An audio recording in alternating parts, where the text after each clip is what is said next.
ಕಾರ್ಯಕ್ರಮ ಸ್ವಲ್ಪ ತಡಾದಕ್ಕೆ ಕ್ಷಮೆ ಹೇಳ್ತಾ, ಇವತ್ತು ಇಡೀ ಜಿಲ್ಲೆಯಲ್ಲಿ ಕಲೆ, ಸಾಂಸ್ಕೃತಿಕ, ಕ್ರೀಡೆ ಮುಂತಾದ ಸಾಂಸ್ಕೃತಿಕ ಹಬ್ಬಗಳನ್ನ ಆಯಾ ತಾಲೂಕಿನಲ್ಲಿ ಮಾಡ್ತಾ ಇದ್ದೀವಿ.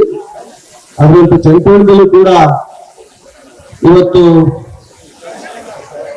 ಈ ಒಂದು ಬೊಂಬೆ ನಾಡಿನ ಗಂಗೋತ್ಸವ ಹೆಸರಿನಲ್ಲಿ ಈ ಒಂದು ತಾಲೂಕಿನ ಬಹಳಷ್ಟು ಜನ ಕಲಾವಿದರು, ಕ್ರೀಡಾಪಟುಗಳು, ಸಾಂಸ್ಕೃತಿಕ ರಾಯಭಾರಿಗಳು ವಿವಿಧ ಕ್ಷೇತ್ರಗಳಲ್ಲಿ ತಮ್ಮ ಪ್ರತಿಭೆಯನ್ನ ಮೆರೆದಂತ ವಿದ್ಯಾರ್ಥಿನಿಯರು, ಹಿರಿಯರು, ಕಿರಿಯರು ಎಲ್ಲರನ್ನೂ ಒಟ್ಟಿಗೆ ಸೇರಿಸಿಕೊಂಡು, ಅದರಲ್ಲೂ ಬಹಳ ಮುಖ್ಯವಾಗಿ ನಮ್ಮ ರೈತ ಕುಲ ಒಟ್ಟಾರೆ ಎಲ್ಲ ಕ್ಷೇತ್ರದ ಪ್ರತಿಭೆಗಳನ್ನ ಚನ್ನಪಟ್ಟಣ ತಾಲೂಕಿನ ಜನಗಳಿಗೆ ಅನಾವರಣ ಮಾಡುವುದರ ಮುಖಾಂತರ ಈ ಒಂದು ಹಬ್ಬವನ್ನ ಪ್ರಾರಂಭ ಮಾಡಿದ್ದೀವಿ.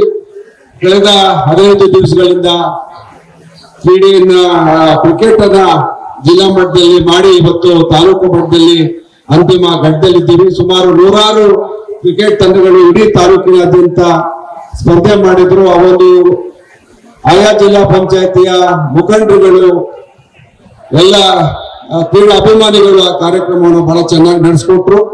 ಇವಾಗ ಕಬಡ್ಡಿ, ವಾಲಿಬಾಲ್, ಥ್ರೋಬಾಲ್ ಮುಂತಾದ ಕಾರ್ಯಕ್ರಮಗಳಿಗೆ ಇವತ್ತು ಚಾಲನೆ ಕೊಡ್ತಾ ಇದ್ದೀವಿ. ಎಲ್ಲ ಈ ಒಂದು ಕ್ರೀಡಾ ಕಾರ್ಯಕ್ರಮಗಳು ಚೆನ್ನಾಗಿ ನಡೆಯಲಿ.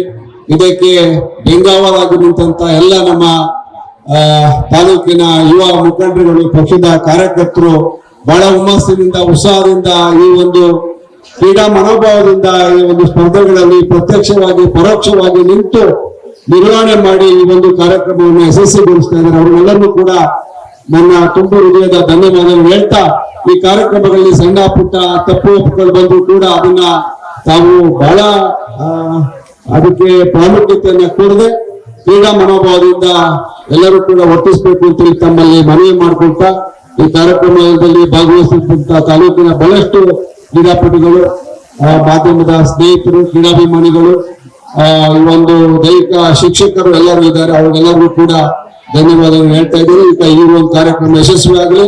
ಮುಂದಿನ ದಿನಗಳಲ್ಲಿ ಇಲ್ಲಿ ಗೆದ್ದಂತ ಕ್ರೀಡಾಭಿಮಾನಿಗಳಿಗೆ, ಕ್ರೀಡಾಪಟುಗಳನ್ನ ಜಿಲ್ಲಾ ಮಟ್ಟಕ್ಕೆ ಕರೆದುಕೊಳ್ಳಕ್ಕೆ ಕರೆದಿರ್ತಕ್ಕಂತ ಕೆಲಸವನ್ನ ನಮ್ಮ ಎಲ್ಲ ಈ ಒಂದು ಕ್ರೀಡೆಯ ಜವಾಬ್ದಾರಿಯನ್ನ ಒತ್ಕೊಂಡಿರ್ತವರು ನಿರ್ವಹಿಸ್ತಾರೆ ಅಂತ ಹೇಳ್ತಾ, ಬಹಳ ಮುಖ್ಯವಾಗಿ ಕೋಆರ್ಡಿನೇಟರ್ ಆಗಿ ವಿಶ್ವನಾಥ್ ಅವರು ಕನಕಪುರದಿಂದ ಬಂದು ತಾಲೂಕಿನ ಎಲ್ಲ ಒಂದು ಈ ಕಾರ್ಯಕ್ರಮಗಳಲ್ಲಿ ನಮ್ಮೆಲ್ಲ ಯುವಕರನ್ನ ಸಂಘಟನೆ ಮಾಡಿಕೊಂಡು ಕೊಟ್ಟಾಗಿ ನಡೆಸ್ಕೊಂಡು ಹೋಗ್ತಾ ಇದ್ದಾರೆ. ವೇದಿಕೆ ಮೇಲೆ ಇರ್ತಕ್ಕಂಥ ಎಲ್ಲ ನನ್ನ ಸ್ನೇಹಿತರು, ಮುಂದೆ ಇರ್ತಕ್ಕಂಥ ಎಲ್ಲ ನನ್ನ ಬಂಧುಗಳಿಗೆ ಧನ್ಯವಾದಗಳು ಹೇಳ್ತಾ, ತಡ ಆಗೋದ್ರಿಂದ ಆ ಹರಿತ ಬೌನ್ಸ್ ಮಾಡಬಹುದು ಕ್ಷಮೆ ಕೇಳ್ತಾ ಈ ಕಾರ್ಯಕ್ರಮಕ್ಕೆ ಚಾಲನೆ ಕೊಡ್ತಾ ಇದ್ದೀವಿ. ನಮಸ್ಕಾರ.